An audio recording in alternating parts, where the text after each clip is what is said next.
Giving us second opportunities or picking up a foul from getting the offensive rebound was needed, and I thought he did a really good job this evening. Tim, 6th row.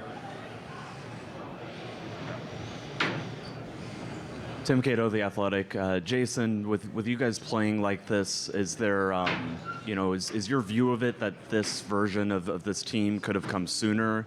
And what emotions accompany that? Is it frustration? Does it just have to be, kind of a looking forward and an ability to continue this? You say that again? That was a long-ass question. Fair enough. You guys played better tonight. Yes. You guys played much better in a lot of areas tonight. Why weren't you able to do it sooner, and how do you continue this? Yeah, it's we had to play our A game. It was this or we go on vacation. So I thought the group did a great job of not pressing, letting the game happen. The flow was there. We've done this in the first 3 games. It's just we haven't been able to capitalize. We've made the mistakes, and they've capitalized on that. They shot the 3 well. We tried to keep them off the free throw line tonight and not giving them second opportunities. So I thought they did a really good job of being able to execute the game plan and let the game come to us. We made some shots. Finally, our role players stepped up and made some threes, and that's what we needed tonight. Mike Curtis, Dallas Morning News. Jason, Luka responded, obviously, tonight with 29 points. 25 of those came in the first half. Just what did you see from him and his temperament throughout the game and how he was able to get to the rim?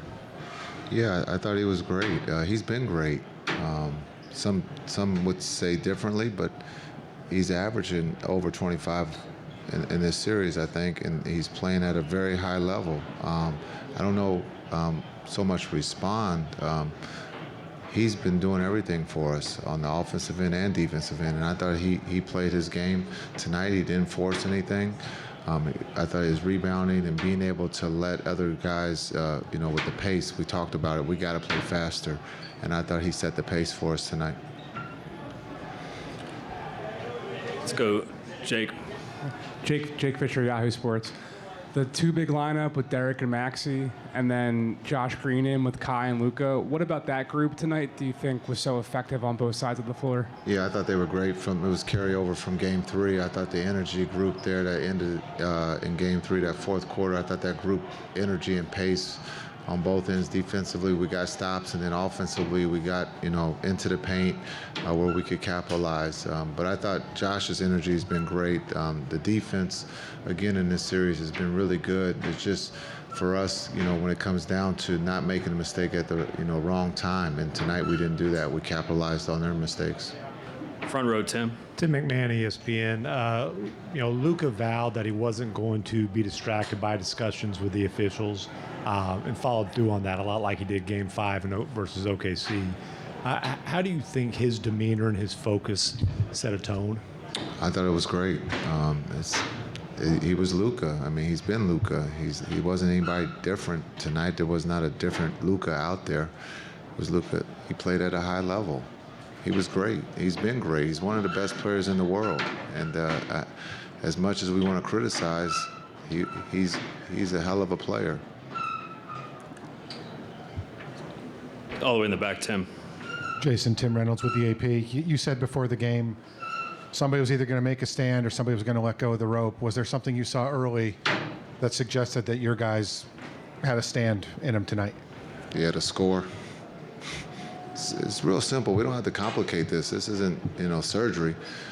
Our group was ready to go. They were ready to celebrate and understand we made a stand. We were desperate, and we got to continue to keep playing that way. Understand they're trying to close the door.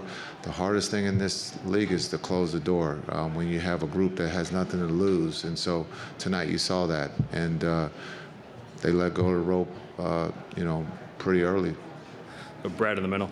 Jason, Brad Townsend, Dallas Morning News. You mentioned Lively showing his range. I believe he'd only tried 2 threes this year. Is that actually something you drew up for him?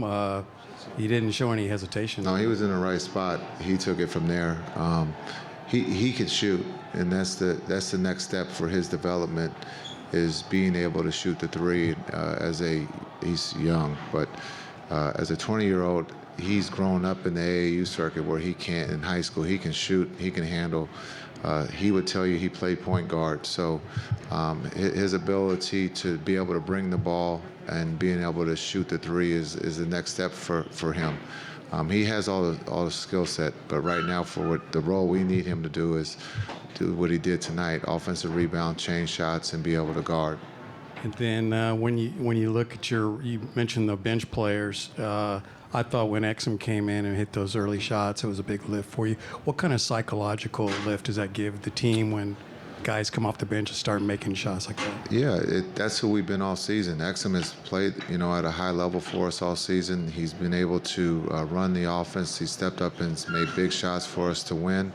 And then I thought tonight, even the one that he shot from out of bounds, that he made it. That could easily have changed his confidence, but I thought he was aggressive, while he was out on the floor, and he was great, and we're going to need that on the road. Dorothy here in the middle. Can you talk a little bit about the balanced scoring effort from your team? I think first half, all 9 players, everybody scored. So talk about the balanced scoring effort tonight. Yeah, again, when you're desperate, the ball starts to move. Guys are not, overthinking it. And again, being able to make some threes tonight from our role players were huge. When you talk about D. Jones, Exum, and then D. Live, just understanding that's who we've been all season. We can shoot with the best of them, and tonight we displayed that. Dave here on the left. Jason, Dave McMahon with ESPN. How did desperation and urgency factor into your guys' overall performance tonight, especially defensively with 3 steals from Luka, chasing down, intercepting steal after missing a long shot, and how do you carry that over to Boston? Yeah, I think we have nothing to lose going to Boston. That mindset of being aggressive, and then to answer the first part of your question, Luka, as we know, can play defense, and you saw that tonight. Some of the criticism that he's had, here of late, for whatever reason, talked about his defense, and I think he stepped up and was there. And he knows in Boston he's going to be right back where, in the pick and roll, and so he's going to have to compete and play defense again. Question here on the left. Right here, Coach Jason. Thank you for your time. Valencia King, Real Talk Sports out of Dallas. Of course, you're getting a lot of questions about Lively, and rightfully so, but we also got a chance to see Omax tonight. How would you describe his road in being ready for the moment during the finals? Yeah, I thought everybody who participated today was ready, and I thought Omax, as a rookie coming off injury, I thought he did a good job getting his first minutes in the finals. Thanks, Coach. Thanks.